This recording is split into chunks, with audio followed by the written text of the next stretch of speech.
You negotiate all the time. You negotiate in the morning with your spouse, with your kids, you're negotiating at work with your colleagues, you're negotiating international treaties perhaps. Everybody's negotiating all the time. And one of the key challenges is, how do you deal with the emotional dimension? How do you deal with your emotions, and how do you deal with the emotions of other people? And it's not an easy question.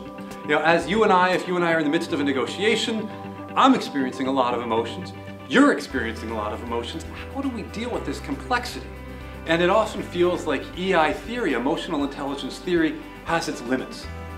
And rather than thinking that way, my colleague Roger Fisher and I built a simple little model. We call it the Core Concerns Framework, offering 5 things. We call these things core concerns, 5 basic needs. And if you deal with these 5 core concerns well, you stimulate positive emotions. You get people who want to work with you. You deal poorly with these 5 core concerns, watch out, watch out. And just to run through these 5 core concerns quickly, appreciation. In a negotiation, in any human interaction, do you feel appreciated? And does that other person? Second, do you feel like you're freely able to express your autonomy? Your freedom to make decisions, is that there? Or do you feel like the other side's imposing a decision on you? And just as true, are you respecting that other person's autonomy? Are you consulting them before making a decision, or are you just telling them what to do? The third of our core concerns is affiliation. So affiliation is the emotional connection between you and that other person in a negotiation.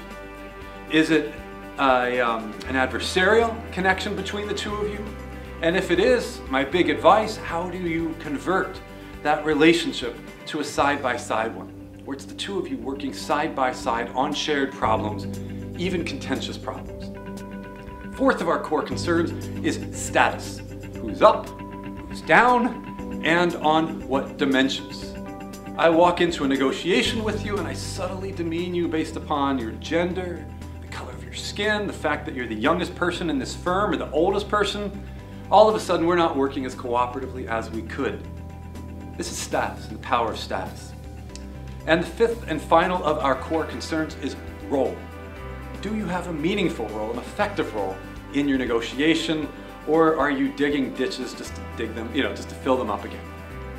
And you put those 5 core concerns together, and for you in the field of EI, advising other people and so on, this can become a very powerful model. It helps you to understand why people are getting so upset and what you can do to help them deal more effectively with this emotional dimension of negotiation.